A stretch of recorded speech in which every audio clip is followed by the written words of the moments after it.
कौन मैया गोर बड़ी कौन मैया करिया हो कौन मैया करिया कवन मैया ना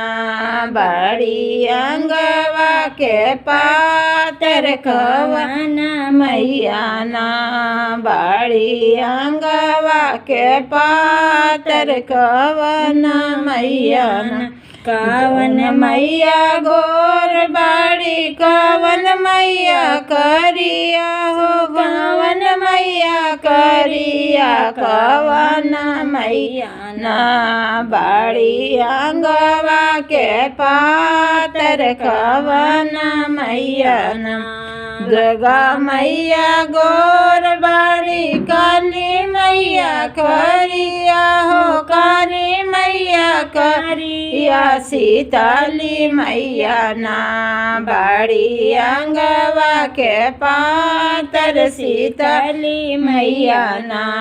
बड़ी अंगवा के पातर सीताली मैया ना कौन मैया शेर खोजे कौन मैया हाथिया हो कौन मैया हाथिया कवन मैया ना खोजे गदा सवरिया कवन मैया ना खोजे गदा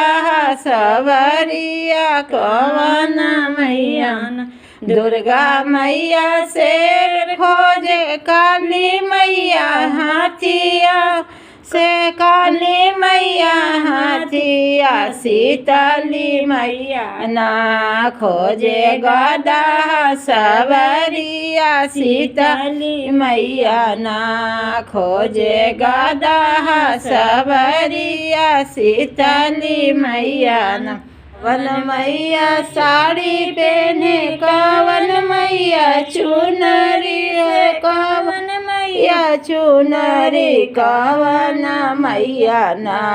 पहने लाल किला हंगवा कवन मैया ना पहने लाल किला हंगवा कवन मैया दुर्गा मैया साड़ी पहने काली मैया चुनरी से काली मैया चुनरी सीताली मैया ना पहने लाल काला हंगवा सीताली मैया ना ओढ़त लाल की चुनरिया सीताली मैया ना कौन मैया बेटा देली कौन मैया बेटी से कौन मैया बेटी कवन मैया ना देलिया बदा सिंदूरवा कवन मैया ना देलिया बदा सिंदूरवा कवन मैया ना दुर्गा मैया बेटा देली काली मैया बेटी से काली मैया बेटी सीताली मैया ना देलिया वधा सिंदूरवा सीताली मैया ना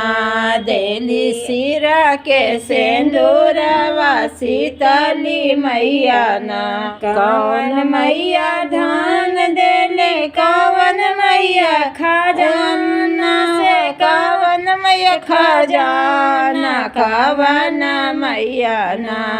देली सिरा के सिंदूरवा कवन मैया ना करे हमारा सिंदूरवा कवन मैया ना दुर्गा मैया धान देली काली मैया खजाना से काली मैया खजाना सीताली मैया ना देली सिरा के सिंदूरवा सीताली मैया ना देली सिरा के सिंदूरवा सीताली मैया ना। तो अच्छा लगे तो लाइक करें, सब्सक्राइब करें, कमेंट करें और शेयर करें।